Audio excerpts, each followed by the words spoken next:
So much has gone wrong for Man United. But it wasn't always like this. Manchester United were the best team in the world. And at the helm of it all, the greatest manager of all time, Sir Alex Ferguson. But where did it all go wrong? Who would have thought at that exact moment in 2013 that would be the last time Manchester United win the Premier League at Old Trafford? But where did it all go wrong? Incompetence at the highest level. Poor recruitment, poor strategy, poor appointments. So much has gone wrong for Man United. But it wasn't always like this. Let's take it back to 2008. Manchester United were the best team in the world. They had Cristiano Ronaldo, the best player in the world. They just won the Champions League. They had Rio, they had Vidic, they had Tevez, they had Rooney. And at the helm of it all, the greatest manager of all time, Sir Alex Ferguson. At this point, Man United were poised to dominate Europe and dominate England for years to come. Yeah, about that. A couple miles around the corner, a real dynasty had started. Manchester City. The Abu Dhabi group had taken over and they were not going to slow down. While City was signing Robinho and eyeing up Europe's best talents, United were actually selling Tevez to City. And Ronaldo was off to Real Madrid for 80 million. And by the way, Fergie didn't even see 60 million of that fee. The Glazers, they ran off on the plug.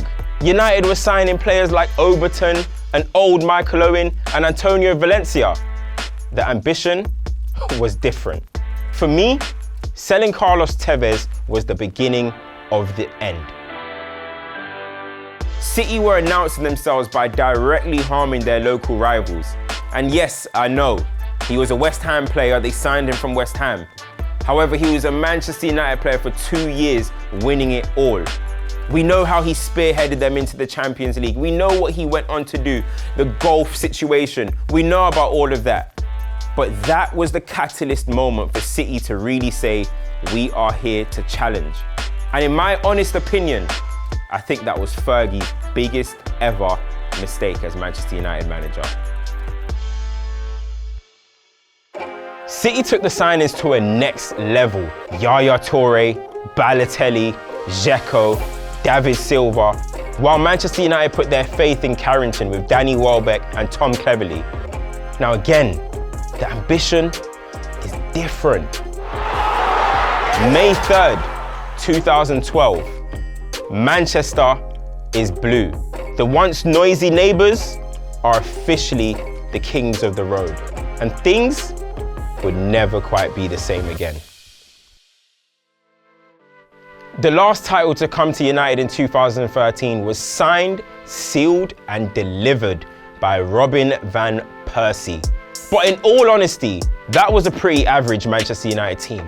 Fergie had seen and done enough. After 26 years of pure domination, it was time for him to sail off into the sunset alongside United CEO David Gill.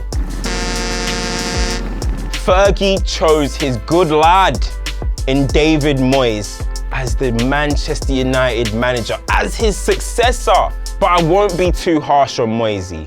Followed by him was Ed Woodward. Disaster.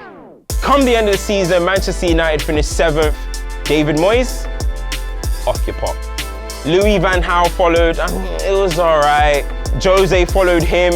Again, it was okay, a couple trophies. Then Oli followed. Don't joke with that one. Don't joke with that one. There's been countless bad decisions made by the Glazers and Ed Woodward. Some will say it was too late to hire Louis van Gaal. Some will say Jose just got sacked, why hire him now? Oli, another appointment just made to appease to a very loyal fan base. Yes, he's a club legend, but there was too much sentiment. Money thrown at the wall. Louis van Gaal signed 13 players. Jose signed 11. Oli signed 14. And I'm struggling to tell you 5 of those which have been successful.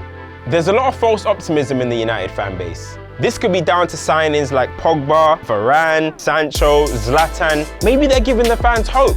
Or it could be holding on to the glory days, not realizing the magnitude of the job in hand. It is well and truly the banter era. It's been an ongoing joke between us, of course. And there seems to be a negligence at United. Let's talk about the fact that there's no Wi-Fi in the stadium. Let's talk about the fact there's no TV screen. I can't even watch replays, let alone VAR. How about the lack of renovation at Carrington? How about the scrambled eggs and mash that they serve you? How about the leak? I mean, it's leaking. The stadium is leaking. Once upon a time, Old Trafford and Carrington were state-of-the-art facilities. Everyone in Europe envied the ground. Now, it's dirty, old, outdated. Who really wants to go to Old Trafford, let alone Carrington? United are far behind, not just on the pitch, but off it too. PR and balancing the book seems to be the only thing United care about. I don't comment on them speculations, so that's it. Despite humiliating results, terrible campaigns, embarrassing performances, United will constantly brag about their social media reach, the rise in revenue, the global appeal. It's almost like they don't care about what happens on the pitch. Now, I'm going to give you an example.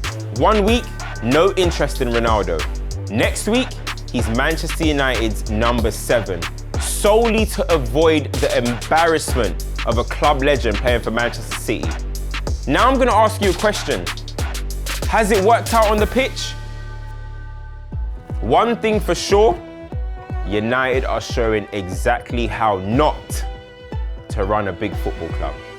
Constant leaks from player agents or sources talking about dressing room unrest, huge egos in the camp, incredibly high wages, not to mention the players that want to leave for free.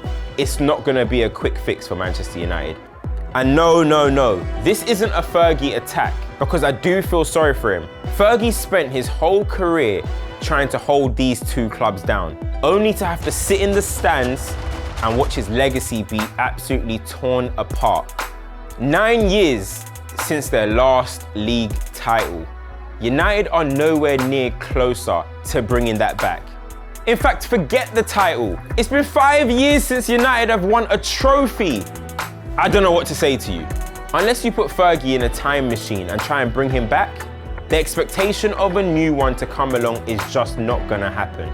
United need to move on from the DNA, the United way, and all these buzzwords and build a new identity. It's a new era. You'll never move forward if you keep looking back.